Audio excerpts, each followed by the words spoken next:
Coming up, a devastating crash has left a community mourning the loss of a young child and a father fighting for his life. Dedicated to Eastern and Southern Kentucky, this is WYMT Mountain News at 11. Good evening, I'm Steve Hensley. A 3-year-old has died after a violent crash that happened Friday morning in Southern Kentucky. 3-year-old Ezekiel Russell died over the weekend. He and his father were hurt when police say their Tahoe collided with a dump truck on Kentucky 192 in Laurel County. WYMT's Phil Pendleton spoke with folks trying to help the family. It's been several days since a violent crash, and the signs of what happened here are still fresh. And there was just a lot of chaos and praying in the parking lot. Sarah Pruitt says a lot of people rushed to try to help after a dump truck and a Chevy Tahoe collided on 192, then both ended up in a creek after crashing through a bridge. They were able to get the baby.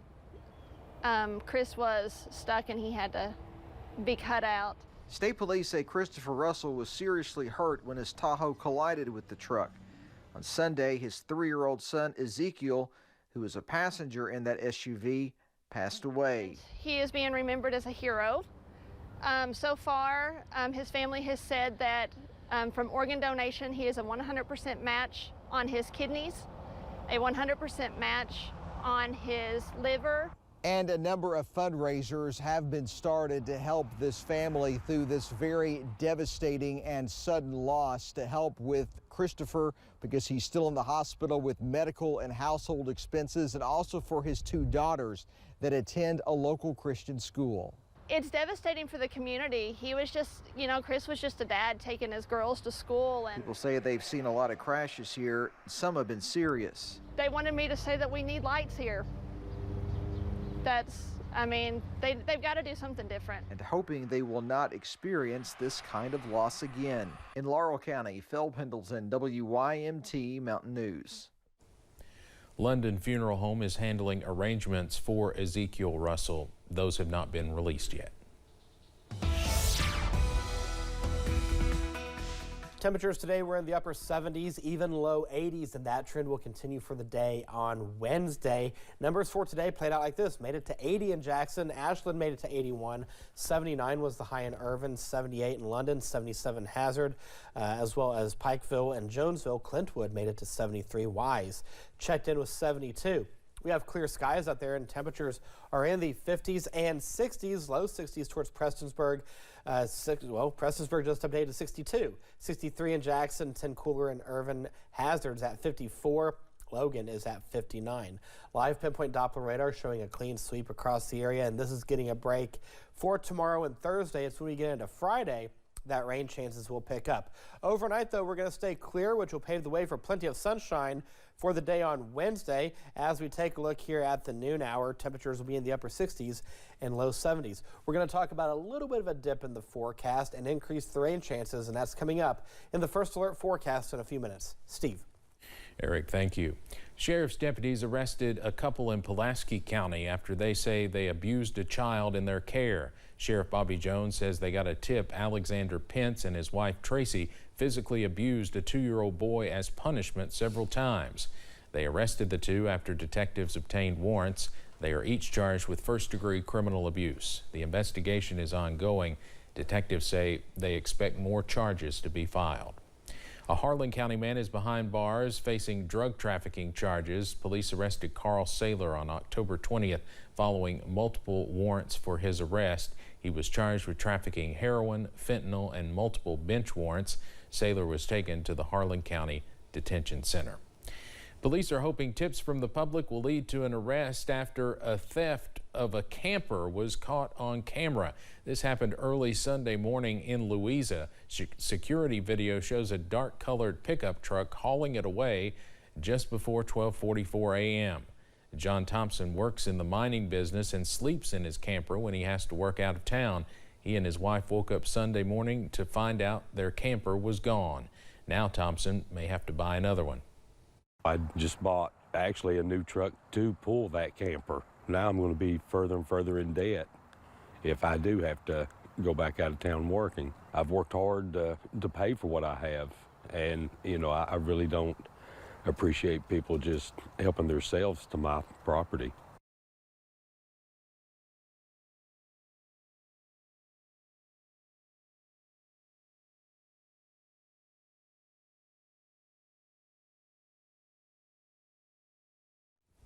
Police say they are looking at security video from other homes and businesses to try and determine which direction the thief was heading. They have not yet released an identity for the thief. We'll be right back. All right, we're going to move on now. We're having a few technical issues behind the scenes, but I think we're good now. Okay, we're moving on. The University of Kentucky is investigating a sexual assault that happened last week, marking the 4th reported since September. This spike coincides with the red zone, a period when half of all campus sexual assaults typically happen. The latest assault happened in the victim's dorm, and they knew the suspect. The Violence Intervention and Prevention Center is offering resources for sexual assault prevention, including workshops on supporting friends. How to Help a Friend is just a workshop to help people feel equipped and empowered. It's secondary prevention because secondary prevention is when harm has already occurred. How can you intervene to make sure that harm doesn't occur in the future again? So far, only one arrest has been made. University officials are connecting the victim with support services. At least one person has died and dozens more have gotten sick from E. coli that's been linked to McDonald's Quarter Pounders. According to the Centers for Disease Control and Prevention, an investigation into the illnesses began today. The CDC said 49 people from 10 states have gotten sick, with about half of them being from Colorado. Kentucky is not listed. One older person in Colorado has died and 10 people have been hospitalized. The CDC says the true number of sick people is also likely much higher. For more information, check out this story on WYMT.com. A Kentucky driver with any type of communication barrier can now request a special code for their vehicle registration. It lets law enforcement officers know of potential communications issues. Grayson Passmore talked with folks who push for this change and with law enforcement who say it is a win-win for everyone.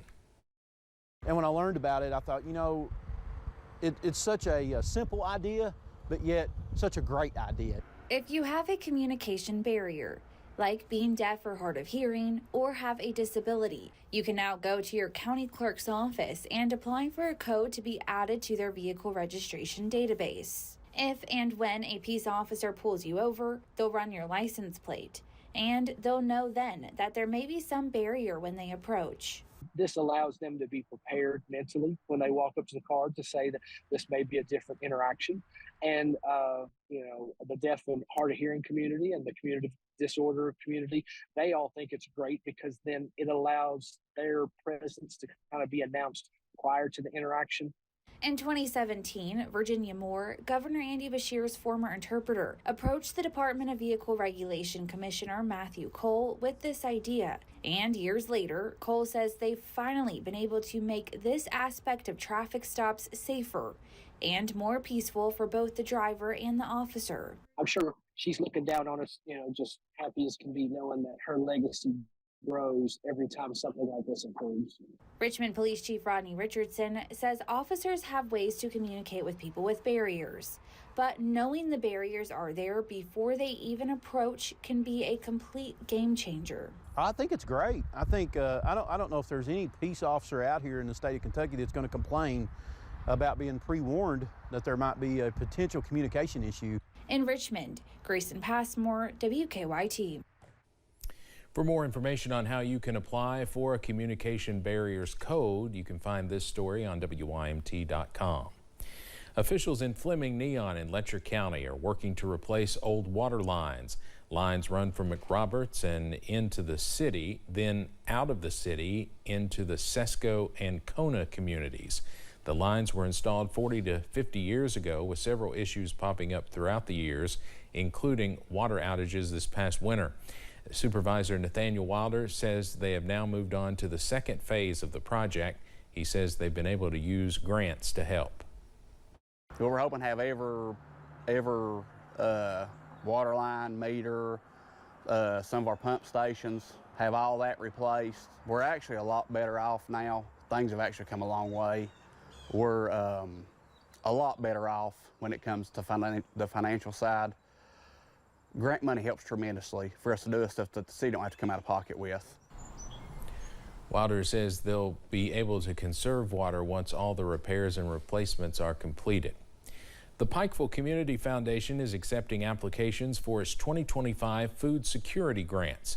The annual cycle invites Pike County organizations with food programs to apply for funding with a chance of securing up to $7,500 each to aid in their missions to feed folks in the area. From food pantries that offer groceries to feeding programs that provide free meals, previous recipients say the extra funds are important and impactful. So it takes a load of stress off the shoulders of us that are serving our community when we know that we have that level of support behind us. Applications are open now and will be accepted until December 1st. You can find that link on our website. Recipients will be announced in January. Coming up on Mountain News at 11, with 2 weeks until Election Day, both candidates are staying busy. And the weather whiplash continues as we go throughout the week. Details in a few minutes.